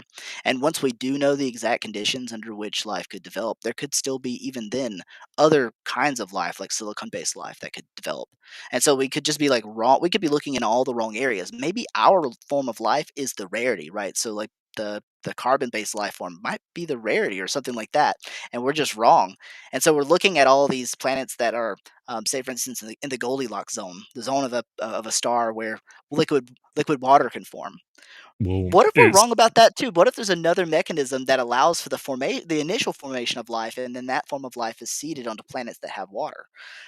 There's all we sorts of we ways to think about it. we have actually received multiple asteroids that have crashed here on Earth, which, when we looked inside of them, they had uh, what are they called? The things that make up The base uh, proteins.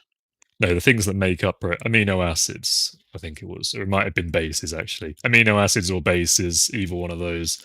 Yeah. Point is the fact that we've seen that in asteroids several times makes me think that our form of life is probably the more common one. Or Really. then again, maybe it's just common in this solar system. Yeah, that So could be that could be a localized thing because we don't know what yeah. we don't know how likely that is elsewhere. Do you think panspermia is likely the case? Like that life is or it's actually originating from like space and then it's landing on planets?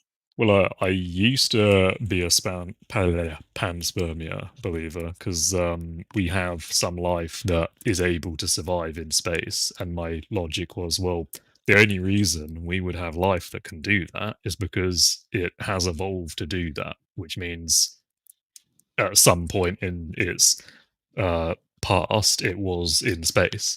It doesn't make sense that it would, because we don't have space-like conditions on Earth, Well, so they must. we have extremophiles. So like extremophiles are different microbials that are able to live inside of things like volcanoes. They can live inside of like the sort of hot springs that you see down like really deep in the ocean.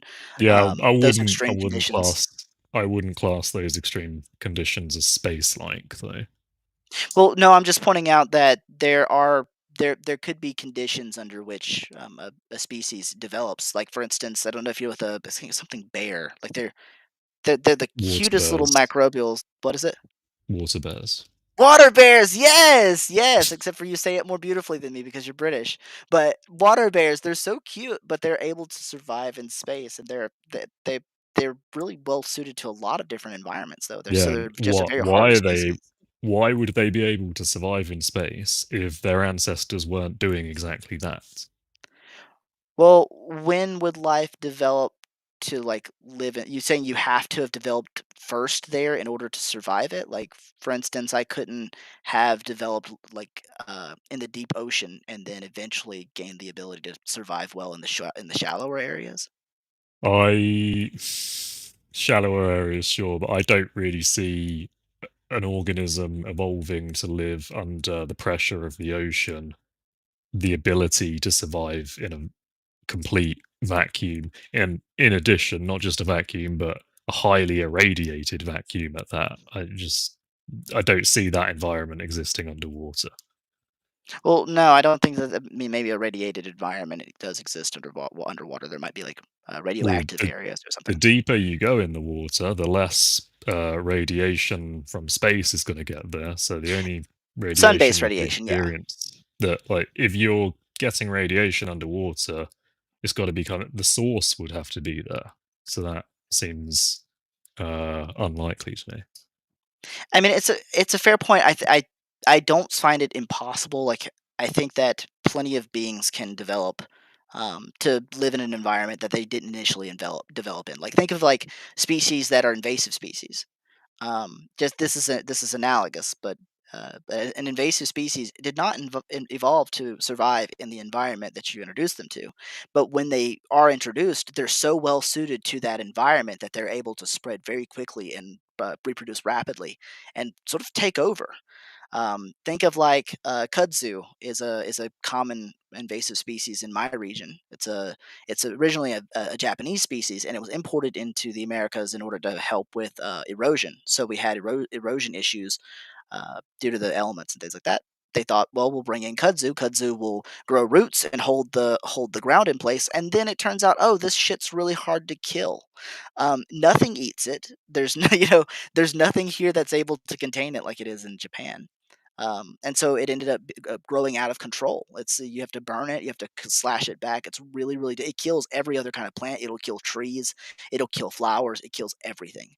Um, and it'll become like a giant monoculture. There's a huge area near where I live actually that is an enormous monoculture because it's just so well suited to that environment. Despite the fact that it never developed, that's not where it developed, and this happens with tons and tons of different species. So like you could have a species that does develop the characteristics that happenstantially are well suited to an environment without it ever having actually developed within that environment. I mean, yeah, you're right to some degree, but space is just such an extreme environment. I it just doesn't make sense really. But anyway, that was only one of the reasons I believed in it. Another one of the reasons was that um the we don't really have a fully agreed upon idea of how life even started.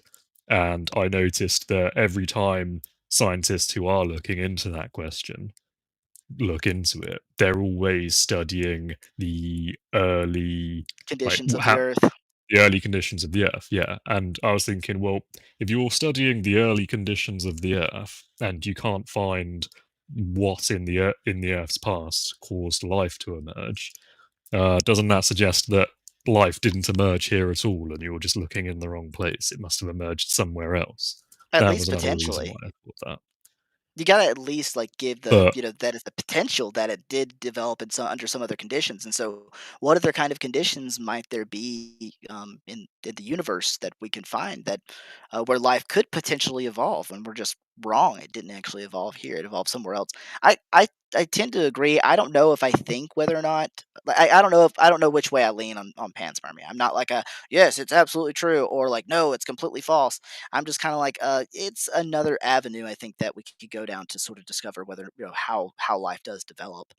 yeah, I don't right. have a hard time with it.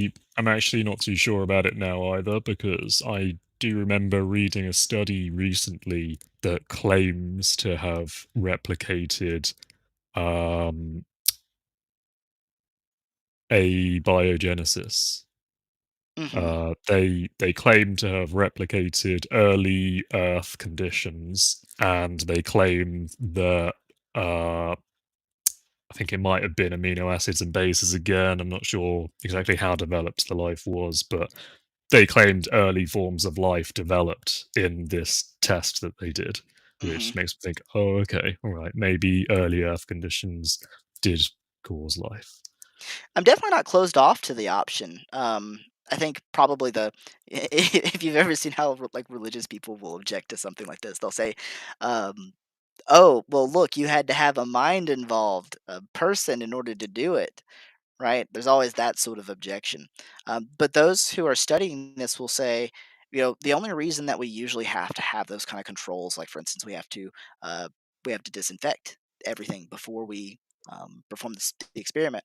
But that's because if there's any area where life could form now, um, life will get there. It will find a way to get in, and it will find a way to make that its home because that's what life does. It's like a Um, parasite. It's like a parasite. So, like, because, one of the old adages you'll hear is like, "Oh, why don't we find new life forms in, like, in a jar of peanut butter?" And it's like, well, because if there's a conditions under which life could form, it will probably be a nutrient-rich, location that other life will try to get to in order to get that nutrients. And so we have to perform a lot of work on the back end in order to, sort of get the area to both be nutrient rich and have no life involved already so that life could potentially form. And that's a lot of footwork on a lot of effort that we have to put into it. But when it comes to like alien life, what do you think about the idea that maybe it was like intentional? What if there was say for instance, a very intelligent species of life that decided to spread microbials across the universe? I think that's a cool idea. I'm certainly on the fence about the pan, like, I think 50-50. Life could have started here or it could have arrived here. Panspermia or terrestrial spermia. I don't know what the other one's called. Hmm. Uh, I'm on the fence of those two. With regards to life seeding, I'm making that term up now. I don't know what your Yeah, it's close enough. I know what you mean. um, life seeding. Probably less likely, but again, my mind's open to that. It's of course a possibility. I can't really think why a species would go through like the immense cost involved to do that. I Seems can like a think of a waste of reason. time. Oh yeah, go on then. We're already planning on doing it. So for terraforming efforts, the easiest way to terraform a planet. So say for instance we're going to terraform Mars. Well, first we need to create an atmosphere, those sorts of things. And microbials are very good at some of these tasks. Like for instance, the reason we have oxygen is due to basically a relative of cyanobacteria from millions and millions of years ago, formed blooms in the ocean, and those blooms produce tons and tons of oxygen. The Earth's atmosphere actually used to be mostly nitrogen and I think carbon dioxide or something like that. But these microbials produced more oxygen because they were performing photosynthesis, and so it's very likely that if photosynthesis is the main way in which the main way in which life is able to produce energy from like sugars and things like that from stars, then it might be in their interest to have an oxygen rich planet. And so what you do is you send out microbials in order to help to terraform it, because The most planets aren't prob going to have oxygen. There's a problem with that though, and that is that it took billions of was it billions or millions? I'm not sure. Point is, it took a fucking Probably hundreds of millions minimum. I mean, life has been around for about 2 billion years. So so okay, it took billions of years then for Earth to become terraformed mhm, from the moment the life seeding began. So yeah. what is the point of a terraforming process that takes billions of years? Like that's silly. If you're going to terraform a planet, you need it done within at least under 1,000 years. Otherwise, you're like the level of what's it called when you're like really you're so benevolent that you're willing to plant a tree for a tree that like you're going to be dead before it's even sprouted, like you planted it for someone else For sort of someone thing. else's shade. What's that form of benevolence called? I would just I don't know what Whatever you're the referring word to. is for that, like you're taking that to a fucking another level if you're planting trees for people for who don't even exist for another 2 billion years. Yeah, and another objection that goes right along with what you're saying is, like, wouldn't they probably have better ways of doing it? Like, if they have the technology to cross the vacuum of space, going hundreds of millions of light years, it seems like terraforming a planet would be a relatively easier task, right? Like, being able I mean, to there it probably would would be have another to be method that would be faster, right? unless you're doing it for people that may or may not even exist in a billion years time, you have to have a quicker way of doing it because the lengthy process of doing it naturally it's too slow. No one's gonna invest in that method. At least I don't see it likely anyone would And invest there's in so that. many ways it could go wrong too, like, all that has to happen is, maybe an asteroid that wipes out the dinosaurs or, that sort of a thing, and then Yeah, like your entire it terraforming operation is destroyed. didn't it nearly fail here 9 Yeah, times? it did. It nearly failed. Actually, it nearly failed multiple times. Like we had, that was just one mass extinction. The oxygenation event was also a mass extinction event. We've had several other mass extinction events that nearly wiped out all life on Earth multiple times. Some of them were due to things like volcanic eruptions, nearly wiped out life. Yeah, Um, so life seeding, if we were life seeded, someone would have had to have spent a shitload of resources for something that was extremely high risk. It's a fair point. I think I'll take that one off my list of reasons for there to be panspermia. I think that's a decent takedown of it, to be honest. But where do you think what do you think alien life would be like? Do you think it's more likely to be something similar to us, or do you think it's going to be like massively diverged, like something totally distinct from us? In terms of how it actually biologically operates. Uh, yeah, I see no reason to assume that it would have four limbs and two eyes and one mouth. Hmm. But in terms of like technology, I think they probably share the same laws of physics as us if they're in the same galaxy. So their technology is probably going to be fairly similar because it's working on those same physics. In terms of, let's say, society, communication, I've seen no reason to think that their society would even be recognizable to us. I mean, they could look at us and be like, "Oh, that's weird. All of those different nations on that planet are basically the same. Their their politics and culture are all so similar because like their politics and culture compared to Earth politics and culture might be like so different. It makes the West and the East look the same."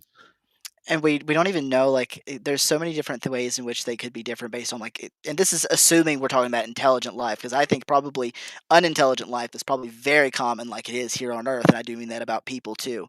But Yeah, I agree with assuming that. this is intelligent life, No, yeah, I think plant and microbe life is probably very very common. common. I think it's probably fauna and those something of to that effect is probably very Well, common out actually, no. there. Let me reiterate that plant-like. I don't mean plant as in Plant-like, like yeah. related to plants here. I just mean like life that stays in one location and doesn't move around. Yeah. Yeah, or some sort of microbial form, like microscopic life, and those sorts of things. I think is probably much more common, similar to how it is on here on Earth. And the rarity is probably intelligent life. Most planets probably never develop it. But when it comes to like the things to expect from that, I actually think there's a good reasons to think they have some major similarities to us. There's some thought experiments that lend otherwise. Like if you imagine that there's like a spider race of beings, right? Spiders don't hear sound. They don't. That's not how they. That's not how they've evolved, right? And so instead, spiders deal with certain types of vibrations. And there's Right. a famous Yeah. book. I can't remember the name of it for the life of me. And I've mentioned this before in one of my podcasts, but there's a famous book that goes over like there's these people that are captured by these very intelligent spider-like beings, but they can't communicate with them because the people are trying to communicate verbally or visually, and the way they communicate is through vibrations, just very light vibrations. And so what if they don't, what if they, for instance, rather than seeing light, they hear light and they see sound, like the Daredevil, how Daredevil can he sees sound. That's how he visually represents the world. Maybe they're on a very loud planet, and so it allows Yeah. for a I lot of visualization of the I've world. actually I read a book called Project Hail Mary, which is my all-time favorite story. Highly recommend that everyone goes and reads that. And actually, I especially recommend the audiobook version. The audiobook version is fantastic. I'm not going to spoil it, but if you listen to the audiobook version, you'll find there's a sound effect that's used that brings it to a whole new level that you Mhm. would be missing out on if you did the like written book version. Anyway, That's in cool. Project, you know what? Actually, ah, shit. You know what? No, I was gonna. I can't say what I was gonna say about spoiling it now. That really sucks. Do it Um, anyways. Spoil it. Spoil it for me. no, no, I'll put that to one side. I No? don't want to spoil it. It's too good. You Ah. need to listen to that audiobook. But on the topic But of alien species that can they can't see light. I see a problem with that because if they can't see light, then how would they even know space exists? Like well, their whole universe would be just what they can actually reach and touch and hear. this might not be a spacefaring species. I'm just talking about species generally, not Oh, necessarily okay, spacefaring right, species. Because like yeah, it could be the case that not very many species have any interest in space. Like imagine you're a species that's evolved on a planet that has a lot of like debris in space, right? And so trying to get past that is damn near suicide, right? Like if there's enough of it and there's a lot of debris around your planet, um, there it could be the case that you have no interest in trying to get off of your world, and you would think, and they might even think, oh, maybe there are other places out there like ours, but there's no reason to try to get there because they would probably have the same kind of debris, but they can't see past it, and so they can't tell whether or not that's true. They might just think they're the only one that exists, similar to how for hundreds of years we thought our planet was really the only, or for thousands of years we thought our planet was the only like really vibrant planet in the universe. At least the common man did. yeah. Scientists, Well, things like that, they saw, like they've seen planets for hundreds of years. I'm But glad you brought that up. I think that's similar to what I was getting at. A species that is unable to see light wouldn't even know it's on a planet. They would mhm. just think the entire universe is one flat plane. So I don't think a species could possibly become spacefaring if it doesn't have the ability to see light. I think that's a fundamental requirement. And there might be a lot of conditions under which they wouldn't develop technology. Like, for instance, what if you live on a world where there's only water? Like, it's just a very heavy water world. There's some shallow areas, but there's nowhere for plant life to sort of emerge out of the water. And so there's nothing to, for instance, burn. So there's no combustion. So there's no combustion fuels.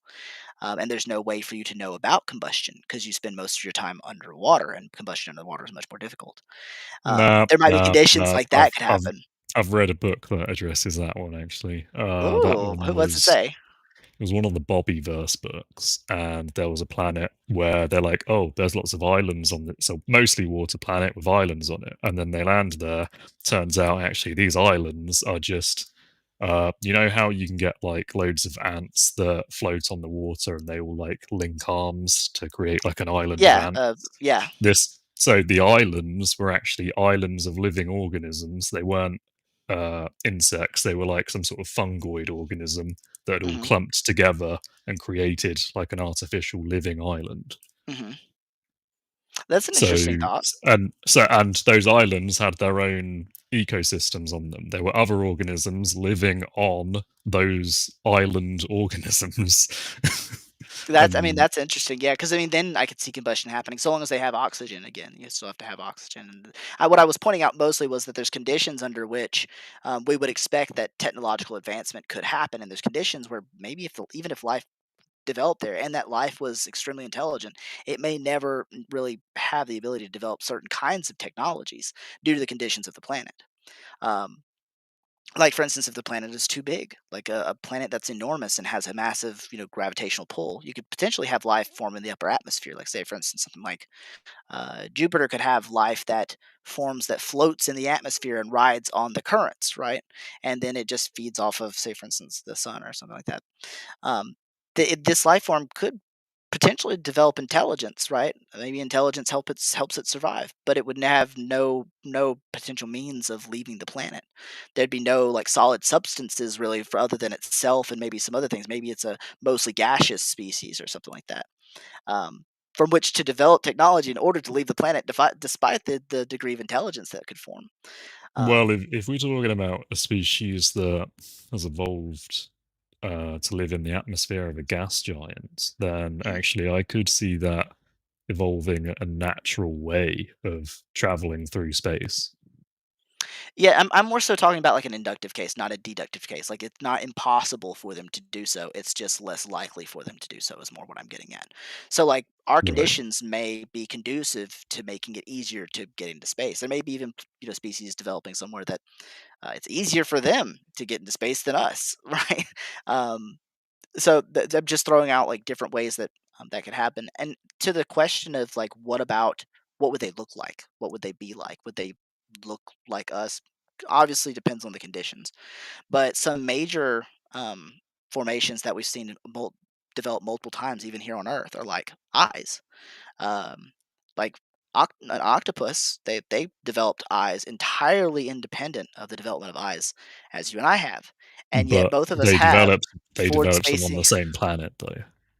Well, it's on the same planet, but the evolutionary tract is entirely different. Um, and But so the idea is the that environment evolution is the can same though.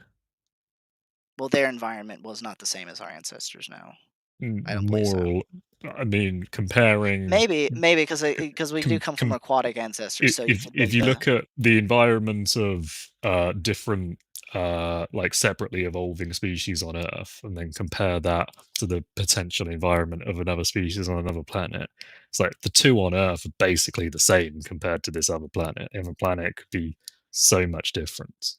but we'd M- expect their planet to likely have water, at least under our current theories. Like water is a major component of life, and so if they're developing on a planet with water, I I don't if see any that's the reason to distinction assume that. to assume. Well, I mean, I'm just talking about likelihood. So these are probabilistic cases, not like absolute. Like not every single planet that that doesn't have water, I wouldn't like rule it out as not potentially having life, right? But if we're talking about like the kind of life that we know, it seems like evolution does have the pressures of evolution do produce at different times species that have the same evolutionary. There's actually a term for this, and I'm forgetting it. So there's a biological term that's means it means that you develop the same sort of function for the same kind of organ, but you developed it independently of one another species. So there's not a common ancestor that shares that linkage. Like maybe an Yeah, animal I were developed. understand what you mean. Yeah, There's a specific term for it, and it happens actually pretty often. Like for instance, developing wings has happened multiple times. Like insects have wings; their wings function differently than birds. Birds have wings, and bats have wings. So we have flying mammals, flying reptiles. If you want to consider birds reptiles, and then insects. Like we have this very similar functioning organs that do a lot of the same stuff. They develop totally independent of one another.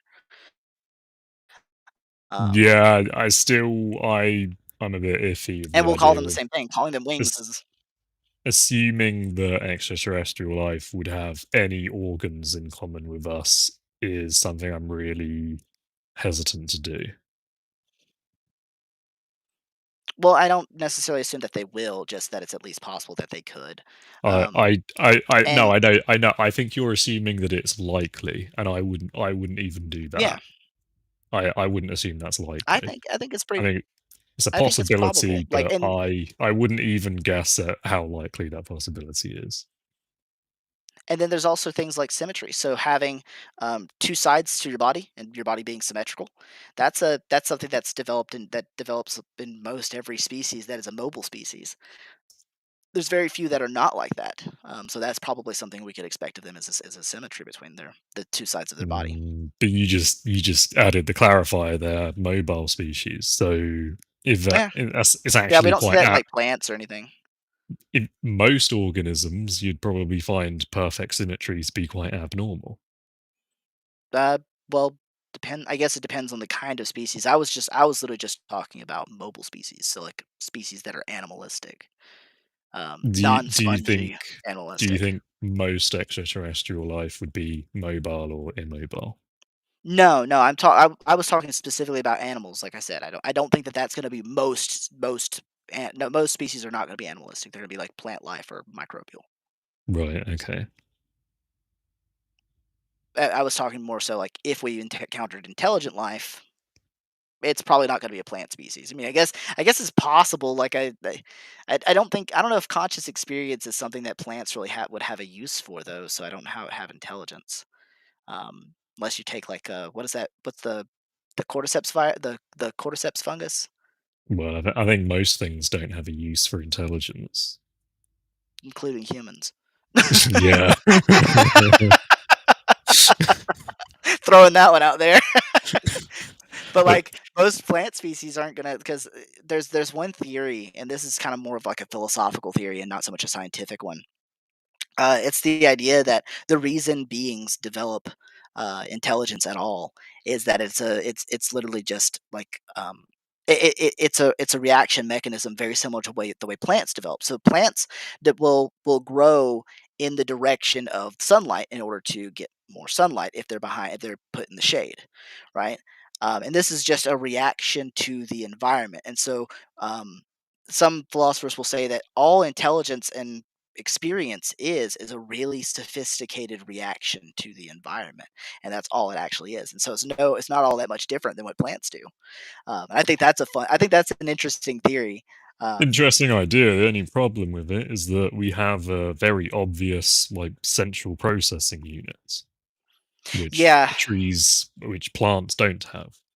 With plants, it's like the whole thing is just a shitty brain, but with us, it's like no, we have a very clearly defined organ that is dedicated to that, and everything else is as independent functions.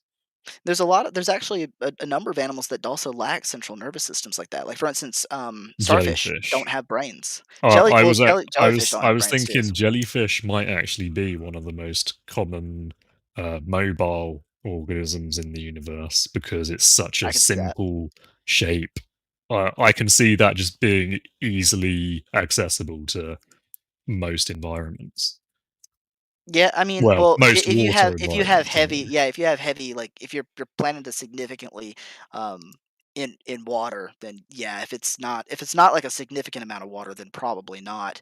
But I could see like if the environment is very like dangerous, like say for instance it's very volatile, like weather patterns and things like that, jellyfish is not the way to go, as their body will be torn to shreds. I don't know if you've ever been to the beach after a hurricane, but oh man, there are a lot like one time I went on a vacation to the beach, and it was just directly after a hurricane had hit, and but it wasn't all that bad, so we were like, oh, it's fine, we can just still go.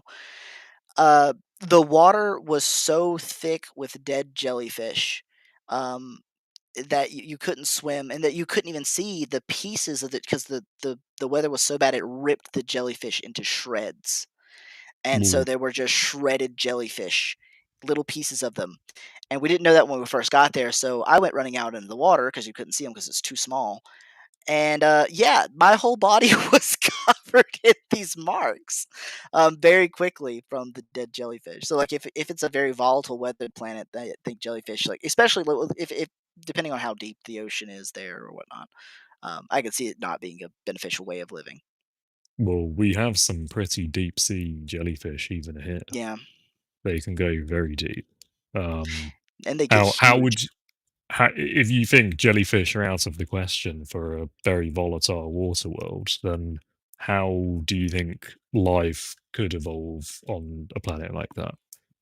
I would Um, think jellyfish is still one of the best options. it's not a terrible option, especially if it has like a really short like life cycle or something, that could still be potential, right? Because there's a lot of species that have very short life cycles, and they develop where um, even though they die, a lot of them die. They reproduce so quickly, and their life cycle is so short that that doesn't matter. So if it's some kind of jellyfish that does that, I can see it being viable, even on those kind of planets. Do you think something else is more likely? Um, I don't know, depending on the conditions of the planet. Like if it didn't have very like shallow seas, uh, a very popular form of life is crabs. A lot of things keep evolving into crabs. There's a video out there that's like, why does everything keep evolving into crabs? And crabs live in sort of the area Let's between. say we have a planet that's very similar to Earth, a little bit of land, mostly water, right? Mhm. Except let's say it's half the size and has extremely volatile weather, constant hurricanes, constant tsunamis. What do you expect to evolve there? Ugh, I don't know.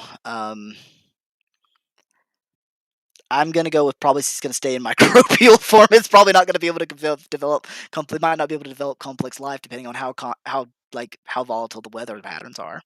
Um, if it did, I would go with something. Like I said, I would probably go with crabs. Crabs are very, very successful, and a lot of animals will develop similar traits to them. In fact, we see like if we look back in the geologic record, there are certain kinds of animals that develop multiple times over. They look so close that we think they're the same thing, or at least related, and they're not. An example of this is going back to the sort of like crocodiles and things like that. This wouldn't be one that I would think would develop on that planet, but just a hypothetical. So, like crocodiles, there's ancestors of crocodiles that look like crocodiles, right? Um, and then there's ancestors that look so much like crocodiles that we go, oh, we think that's a crocodile, and it's not a crocodile. It's a totally different species, developed entirely differently. That are now they're extinct now, but there are species that seem to have these sort of convergent evolutionary tracks where they develop the same sort of characteristics over and over again.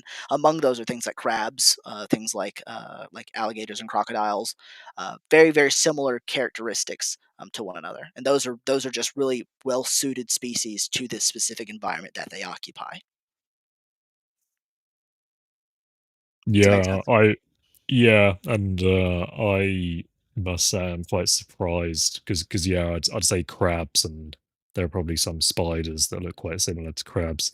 I find that a surprising shape to keep coming up because it doesn't seem like one of the best ones, at least not one of the best ones we have. Yeah, it's like, the mobility is limited, but it seems to be very well suited for the environment that happens, right between the ocean and the land, right? That beachy area, the sort of areas where there's the tides come in and end up, pushing them inward, and then the tides leave back out, and they're still left on land, and they can get back into the ocean if they need to. It's a very simple way to survive. Um, and so we see it evolve multiple times over.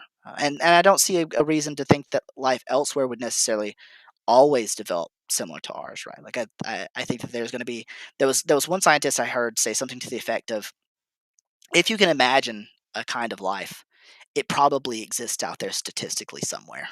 Like whatever you can imagine is probably out there somewhere. And it was just like a very broad, like the life is probably so diverse. Um, that it's just unimaginably diverse. There's no way to sort of quantify whether or not something is likely or probable, because they're all probable.